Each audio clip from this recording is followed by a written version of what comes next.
YouTube commentaries. Now, the reason why I get to this is because I wanted to easily criticize people who have a lot of issues. However, all that was just basically the earlier years when YouTube was starting to build up and the technology they have wasn't really that impressive.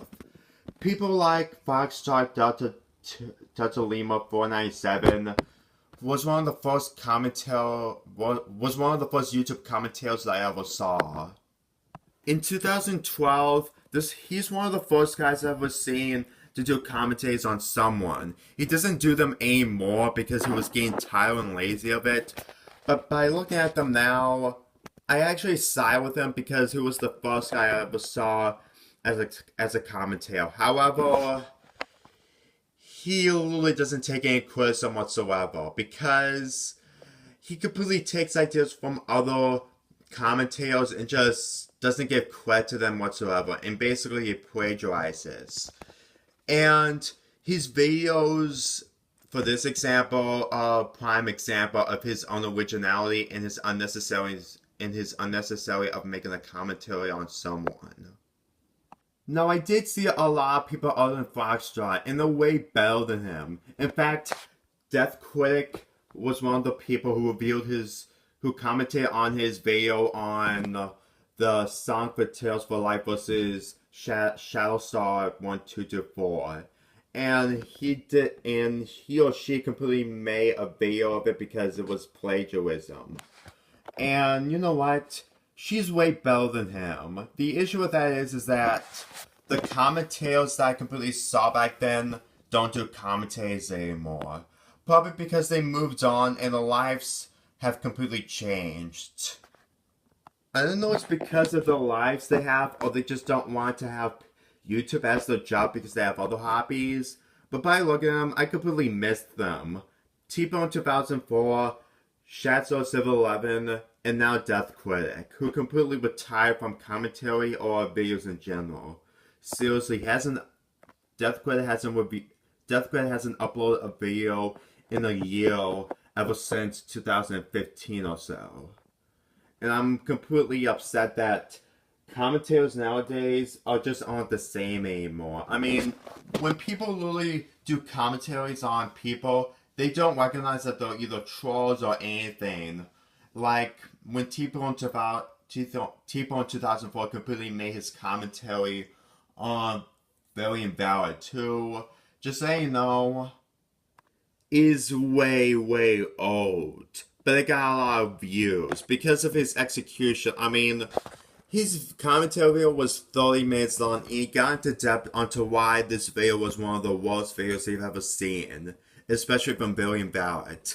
And besides, I think the reason why Very Invalid barely made a video after this is because his parents really found out about his video and how bad it was. I mean, he was racist, he completely insulted soldiers in Iraq, and worst of all, his review was just him failing intentionally. And there's a reason why T-Bone 2004 completely got into depth onto everything. I mean, he know what to do, he know how to commentate on someone, and his execution was perfect. Now, I did see a lot of commentators like Jim 99 Show, however, he completely deleted all of his commentary videos because he pretty much wanted to move on, I guess. Anyway, in 2016, I did make a commentary on someone. Now, he made a commentary video on Animat's reviews of the Ratchet and Clank movie, and he just wanted to prove a point on why he likes it, and I know he didn't try to defend it or aid that kind of stuff, but by the looks of his commentary, it got a lot of, not really a lot of infamy, but almost a lot of infamy. Seriously, his execution was really poor and he didn't know what to do the entire project. And not only that, his comments were not displayed, but nowadays it got displayed. I just noticed this. I didn't know about this until like about a month ago. Probably because of how everything really went up and how people literally just insult him because of his commentary on Animat. Now, Animat's reviews on Ratchet and Clank movie, it's really, I mean, I can understand where he's coming from, considering the fact that he never played the video games, and you know what? I usually accept people who don't play video games to understand the franchise as a whole, and you don't have to do a lot of research on the video games as a whole to understand what the movie is. Anyway, I made a commentary on him, and it's actually one of the first videos where I have my iPad recorded in front of my computer. The concept that I made was Long Reviews, Jack Defends Ratchet and Clank movie from credit.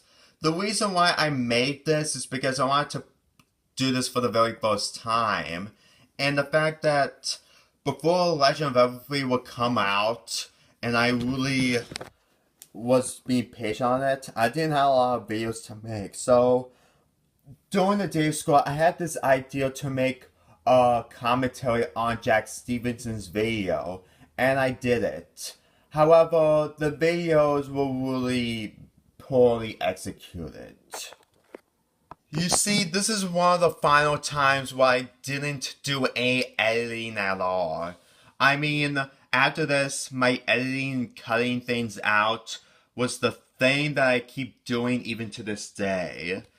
And the worst thing is that I really put less care into this because I completely made his points completely flawed out, which is something I shouldn't probably do when someone is just trying to take it easy and try to be it safe. But to be fair, this was me and his first commentary, so I really don't have anything against him because I really have poor skills on doing commentaries.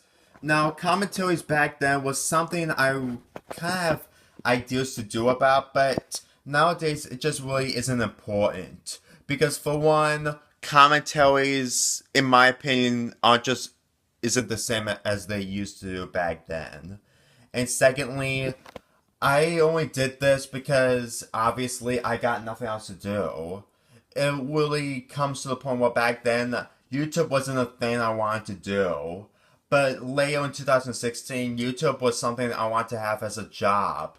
And so is Patreon and Twitch and that kind of stuff. Anyway, I should talk about the aftermath because I told him in one of his videos before his comment chain completely got dismissed or something.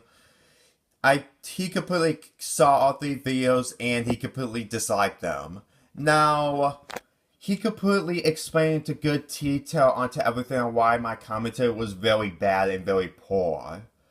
And I just wanted to prove my points that why his commentary was really poor and why it should not be even, why he should not be commenting on a critic. And you know what? He's right, because I have an idea, but the execution was terrible. And he says, I know you can do better than this. I know you can. And I completely comment on him on why this commentary the way it is. You see, I completely think ahead on why my videos are completely the way it is now. And how it's completely not what everyone else is right now. The money that I have wasn't really a big thing because my family was poor. I really didn't have any development whatsoever. And the main problem that I completely make a video on him is to make him understand on how Animat is a critic, and he's been doing this since 2009. He has a lot of experience in it. Jack, on the other hand, doesn't realize that the fact that he's just completely commenting on someone who has a lot of experience. Like, I can understand where Animat's coming from when it comes to his Cloud with a Chance of Meatballs or Sony Pictures Animation. So, me making a commentary on someone was a very hard task to do because commentaries can be very difficult, especially when you try to see the issues and try to make the issues becoming a reason in those commentaries. And I told him to make a commentary on him because I wanted to learn my mistakes. And just so you know, this was all in September, and then now I'm not gonna blame him for that. Because he has college and he has other stuff to do. That's why his videos were so limited. I mean, I keep commenting on them and when he's gonna be ready to do his next video. But he's just so busy to do all this stuff outside of the internet. Like, he has college, he has all this kind of stuff to do, so I really can't blame him for that. So, I'm just being patient on his work, on his next commentary on me, and I want to look up at what I did wrong, because I can understand what I did wrong, but I want to see it in commentary form. Now, you guys are going to probably say, are you ever going to do this again? Not really. I was planning to do a commentary on Daniel 5's Invisible Ink and trust me, I'll get to that into the vlogs, only future of that. But I decided not to because this was 2 months old, and at this point, Daniel 5 completely lost custody of 2 children, Cody and Emma, if I'm not mistaken. Now, I might have second thoughts on doing this during summer vacation because it's pretty much, this is the only video that came out on YouTube and it's not copyrighted. And I want to do a lot with lonely commentaries. And I want to improve what I can do better. Now, before any of you ask, I'm not sure if I'm ever going to continue with lonely commentaries. I mean, it might be a special occasion, but it won't be like a full thing to do. But anyway, I'll get into that when I probably do my lonely commentary on Daniel 5's Invisible Ink thing. Maybe, that's just a maybe. Anyway, I'll see you next time with Lonely Futures.